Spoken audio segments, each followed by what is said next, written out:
Longyearbyen, secara harafiah diartikan sebagai kota Longyear, adalah ibu kota sekaligus permukiman terbesar di Svalbard, sebuah kepulauan di Norwegia.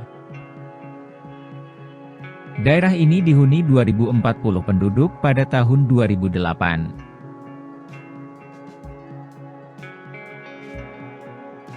Sejak 2002 komunitas Dewan Longyearbyen memiliki sebagian responsibilitas kota praja termasuk kegunaan, edukasi, tempat kultural, departemen kebakaran, jalan dan pelabuhan. Sebagian besar dari Norwegia dan Rusia. Kediaman Gubernur Svalbard berada di sini. Longyearbyen adalah kota yang paling utara di dunia. Dan permukiman paling utara dengan lebih dari 1.000 rumah permanen. Dikenal sebagai kota Longyear sampai tahun 1926.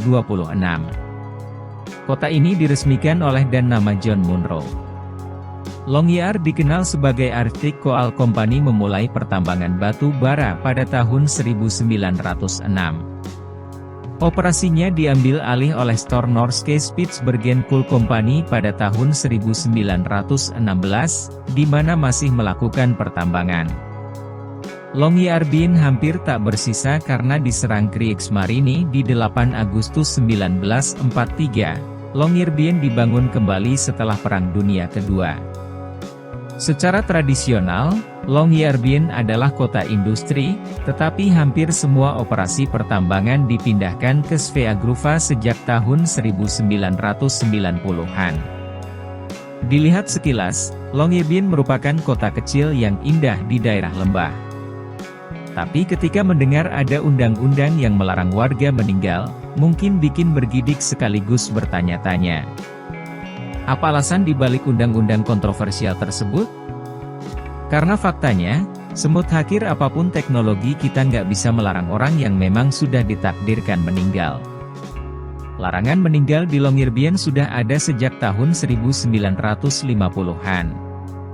Aturan tersebut berlaku karena kondisi permafrost atau tanah yang membeku, sehingga bakteri dan serangga pengurai kesulitan hidup. Alhasil, jenazah yang dikubur nggak akan pernah bisa membusuk secara alami. Longyearbyen sendiri hampir selalu bertemperatur rendah dan diselimuti salju karena memang berlokasi di wilayah kutub. Jadi jika ada yang kekeh menguburkan jenazah, maka mayat itu akan selalu utuh. Hal ini akan berbahaya jika jenazah punya riwayat penyakit, sebab virus akan tetap bisa hidup dan beresiko menginfeksi warga ketika tanah yang tadinya beku mencair.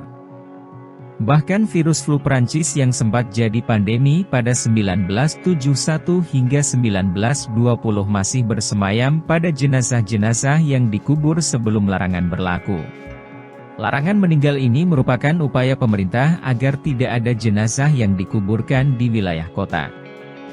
Sehingga warga yang masih hidup bisa terlindungi dari berbagai risiko buruk. Bukan artinya seluruh warga Longyearbyen dipaksa harus terus hidup.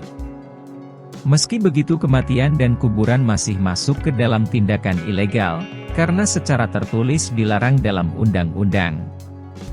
Namun jika ada warga yang tiba-tiba meninggal, aturan yang berlaku adalah jenazah harus disemayamkan di bagian lain di Norwegia.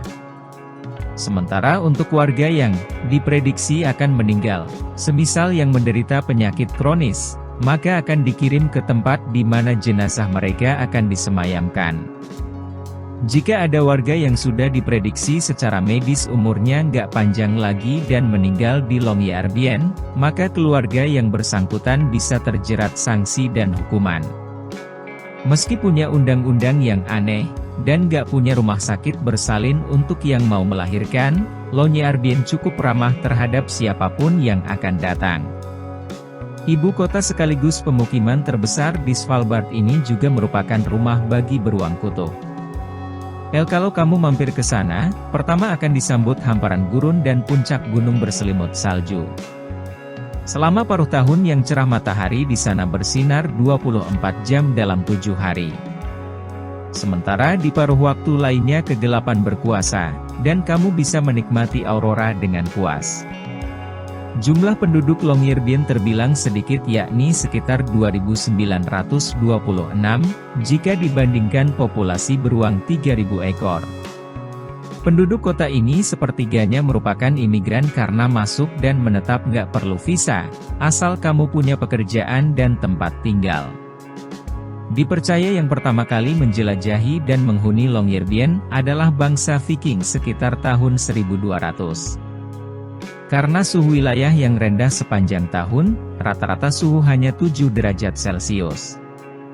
Pada musim panas, maka Longyearbyen dinilai cukup ideal untuk membangun Global Seed Vault, sebuah unit penyimpanan sampel benih tumbuhan. Beroperasi sejak 2008, Global Seed Vault sudah menyimpan lebih dari 980.000 benih dari seluruh dunia. Jika terjadi bencana global yang memusnahkan seluruh tumbuhan, maka benih cadangan tersebut bisa kembali memulai peradaban. Nah, itu dia alasan dibalik undang-undang kontroversial yang dijalankan, untuk keselamatan warga lain yang masih hidup. Jadi bukan karena ingin memaksa semua penduduk hidup, atau bahkan menentang kehendak Tuhan. Itulah alasannya.